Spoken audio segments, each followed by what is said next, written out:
Je suis avec Laurent Demeure, le président de Coldwell Banker France et Monaco. Bonjour, Bonjour. Laurent Demeure, sur le plateau d'Expression aujourd'hui sur le salon Rent.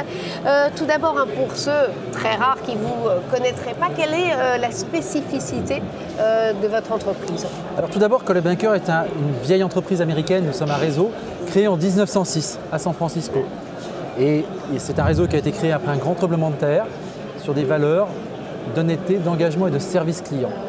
Et sur ces valeurs, l'entreprise s'est développée tout d'abord aux États-Unis, puis s'est développée sur d'autres continents et est arrivée en Europe en 2011. Et aujourd'hui, nous sommes implantés en France, à Monaco. Nous avons 51 agences. Nous sommes aussi implantés au Luxembourg, en Suisse, et nous sommes en train de développer dans d'autres pays de l'Europe.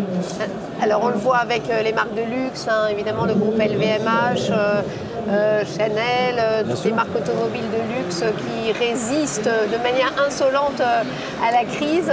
Est-ce que c'est le cas également de l'immobilier? Tout à fait. L'immobilier a cette caractéristique d'immobilier de luxe que nous vendons des pièces de collection. Et l'immobilier de luxe est une valeur refuge mondiale.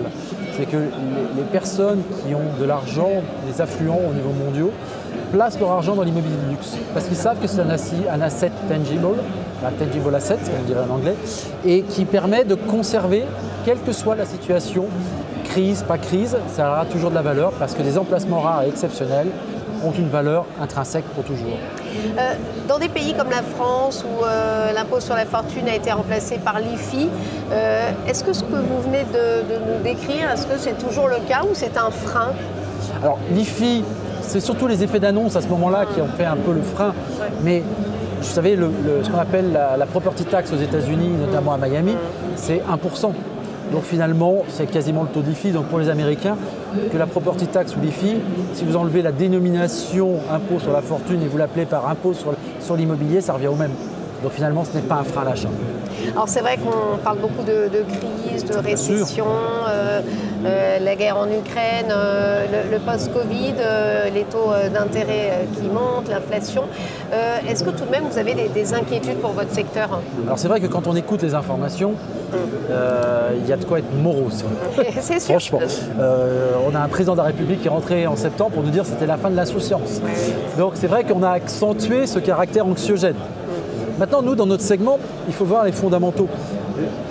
Quand les bourses ont chuté massivement, puisque en moyenne, les portefeuilles ont chuté entre 25 et 16%, entre moins 16 et moins 25, on voit l'inflation qui remonte. En revanche, l'immobilier permet de conserver son patrimoine. Oui. Et ce qui est intéressant, c'est que nous, Coldwell Banker, on vient de sortir une étude qui est sortie il y a 8 jours aux États-Unis. Nous avons interrogé 2000 personnes affluentes sur leurs intentions d'achat. Tout d'abord, ils veulent tous racheter de l'immobilier de luxe en 2023. Et 92% d'entre eux sont prêts à acheter à l'international pour profiter du dollar qui est actuellement très fort. Et des taux d'intérêt et des taux d'inflation européens qui sont moins forts que les taux d'inflation américains.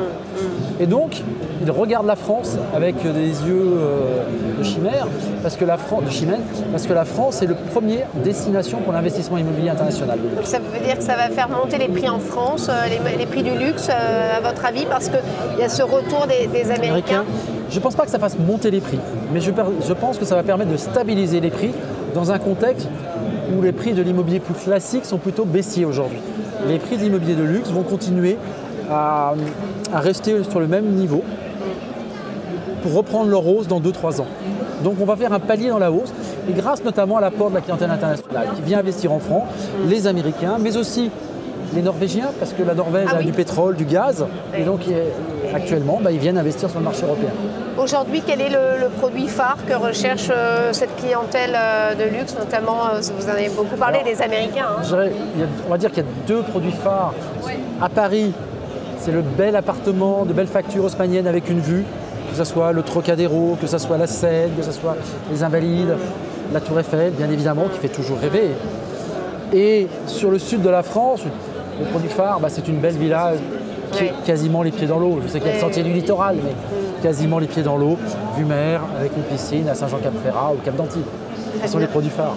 Merci beaucoup Laurent. Je vous en prie. Merci d'avoir été Merci de m'avoir invité. nous, en tout cas. Merci. Bonne journée.